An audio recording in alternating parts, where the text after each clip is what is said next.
Your cat just walked through the door with a dead mouse in its mouth. It drops it at your feet, looks up at you, waits. You're disgusted. Your cat thinks this is going great. Here's what's actually happening in that moment, and it's not what you think. Theory 1. You're being taught. Your cat might think you are a clumsy kitten who needs to learn how to hunt. This isn't a guess. It's based on direct observation of how mother cats raise their kittens. In the wild, mother cats bring back prey to their kittens. First dead animals to introduce them to the concept, and later live animals to let them practice. The sequence is specific. Dead prey first, then injured prey, then live prey. Each stage teaches a different skill. If your cat skips straight to dead mice on your doorstep, that's not random. Your cat may well view you as part of their family unit, and, frankly, may have concluded that you're a rather poor hunter who needs some guidance. You've been adopted into a curriculum you never signed up for. Theory 2. You're part of the group. Here's where it gets more interesting. In multi-cat colonies, experienced hunters often share prey with others, especially those they trust. By bringing you a mouse or bird, your cat may be including you in their inner circle, not as a predator, but as a dependent member of the family. This isn't sentiment, it's logistics. This theory is supported by observational data. Cats are more likely to bring prey to people they have strong bonds with. They often place the item near their owner's bed, shoes, or favorite chair, locations associated with personal scent and safety. The act isn't random. It's targeted and intentional. Your cat isn't leaving the mouse wherever is convenient. It's choosing the spot in the house that smells most like you. That's not an accident. That's a delivery address. Theory 3. It's rent. This is the one that changes how you see the whole relationship. If a stray cat leaves a dead mouse at your door, it is a significant sign of trust. They are contributing to the colony, your house, in exchange for the food or shelter you provide. It's their way of paying rent. Cats that domesticated themselves, and they did, nobody tamed them, never fully let go of the instinct to contribute to the group that feeds them. You buy the food, you provide the shelter.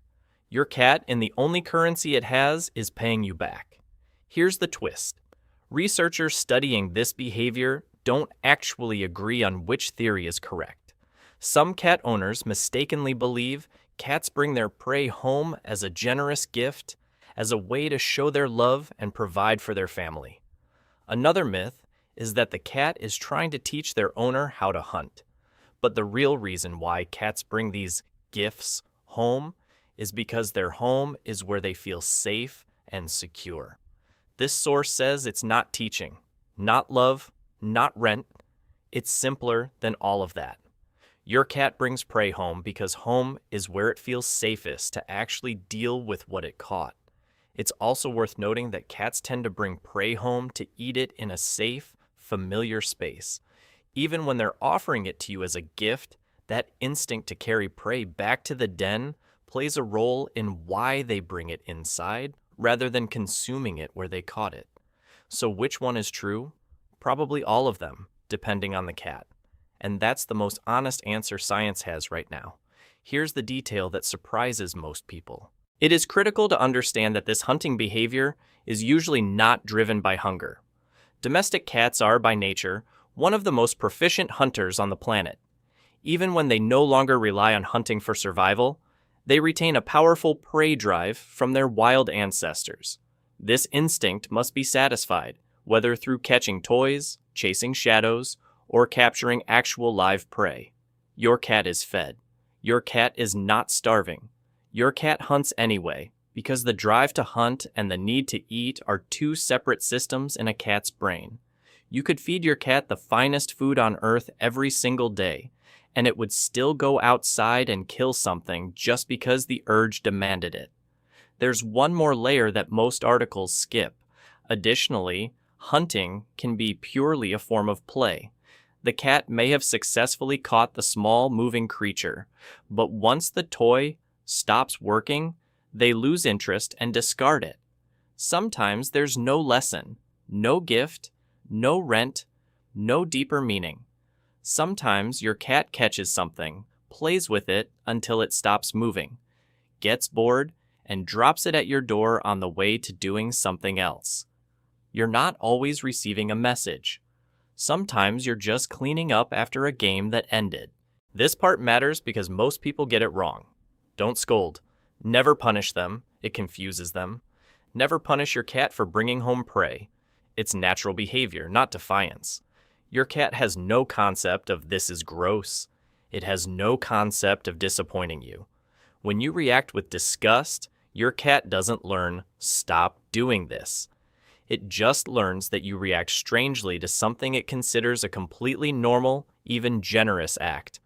From a cat's perspective, when an owner immediately picks up the prey and stores it by putting it in the trash, the cat may mistakenly believe the human is highly appreciative of the gift. Every time you've ever thrown away one of these presents, your cat may have interpreted that as you loving it.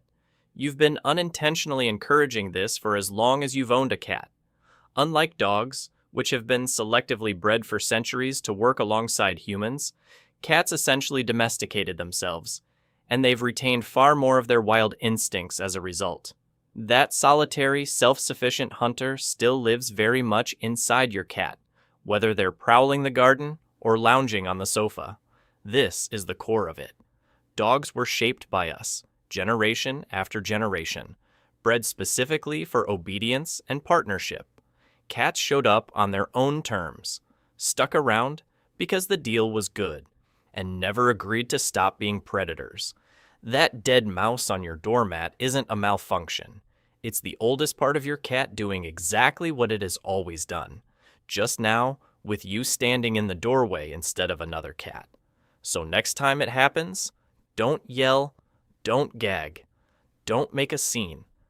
Your cat just did the cat equivalent of teaching a class, paying the bills, or bringing snacks to a party.